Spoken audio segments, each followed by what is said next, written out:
God Consciousness, Chapter 16, Part 2. Your willingness is essential for an important part of the bridge of connection to be strongly put in place and maintained.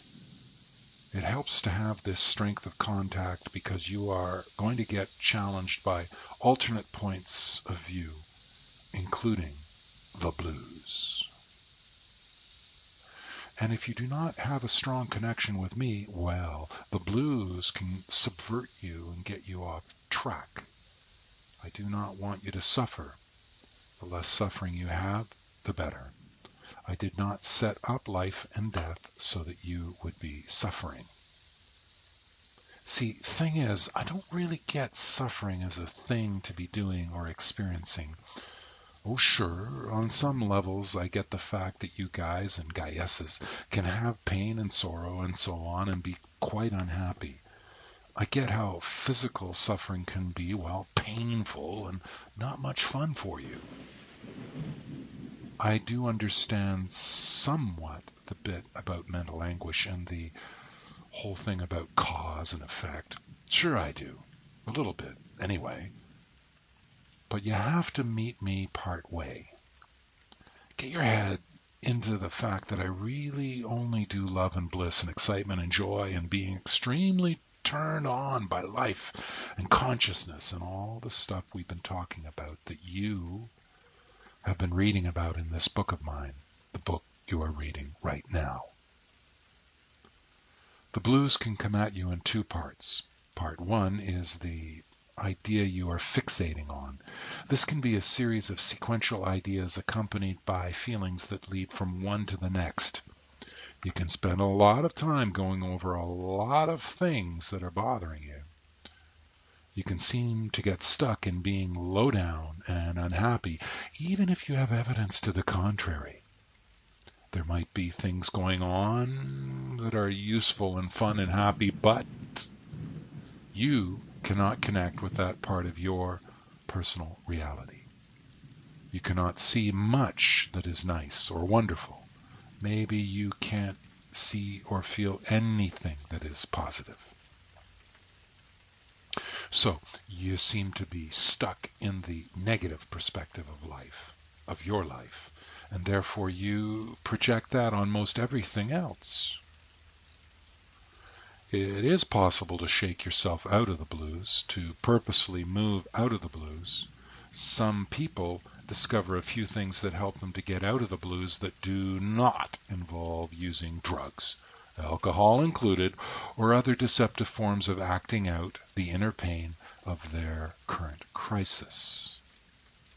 Part two of the blues is the definite relationship of the physical body, including the way your brain works, the sorts of ingredients in your brain, the connections in your brain, the chemicals and the makeup of your brain, the inheritance of your family reality, and other factors that are based in the physical influence of mood and disposition. It can be rightly said that your mood is often a victim of the state of your body. There are practical activities that you can perform that will help to change your mood. What you put into your body and mind is an important part of this solution-based approach to besting the blues.